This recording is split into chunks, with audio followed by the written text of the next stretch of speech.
Dans la ville de Saint-Herblain vivait un garçon nommé Ezan. Il avait des yeux d'un jaune éclatant, 2-3 taches de rousseur et une voix enrayée. Il vivait avec sa mère, Trisha. Depuis sa naissance, Ezan avait des dons. Il était capable de manipuler les gens, marcher dans les airs, c'était un magicien. Un jour, lors du mois d'octobre, sa mère lui dit « Ezan, aujourd'hui tu commences ton apprentissage de magicien. Tu as 2 heures pour te rendre au 7 de la rue Saint-Servant et appuyer sur l'interphone 40. » Hein ?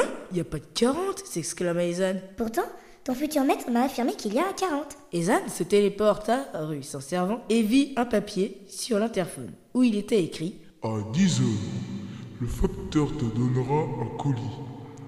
L'église sonna 10 heures, le facteur arriva et donna le colis. Dessus, il était écrit Répète, Iloclis aquilectum.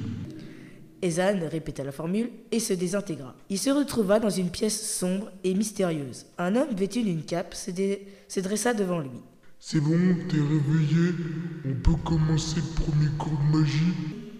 Je suis où là ? Et que j'ai mal à la tête, dit Ezan. Il lui donne un gros livre de 1000 pages et un deuxième plus petit de 500 pages. Prends le gros livre, page 2.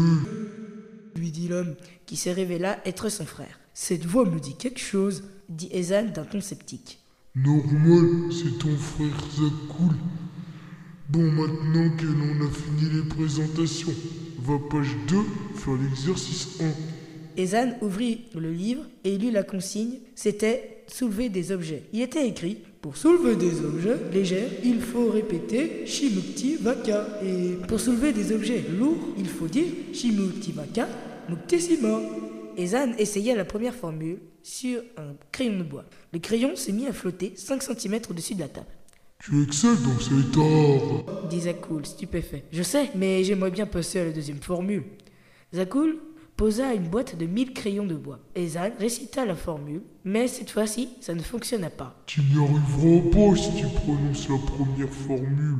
Ah oui, mince, mais elle est dure la deuxième formule, s'exclama Ezan. Peut-être du livre si tu veux. Ezan répéta la formule Shimukti Vaka Muktissima et comme par enchantement, les crayons se levèrent à 1 mètre du sol. Zakul félicita Ezan et lui dit apprends les formules qui sont à la page 30. T'es Achillon, tu es tellement fort que tu passes déjà au niveau 2. Normalement, il t'aurait fallu un mois pour maîtriser ces 2 formules. Dit Zakul. Donc ça ? Bon, passons à la leçon suivante. Le sortilège d'assimilation. Sur toi. Pour ça, tu dois visualiser ta cible et répéter la formule suivante, Dragon, pour prendre mon apparence. C'est parti, s'exclama Ezan. Ezan se concentra et répéta la formule sans regarder Zakul. Quand il regardait Zakul, pour savoir si le résultat était concluant, il vit son frère tordu de rire au sol. Il se regarda dans une glace et il vit une dame d'un certain âge. Ezan réessaya et... Maintenant, à vous d'écrire la suite.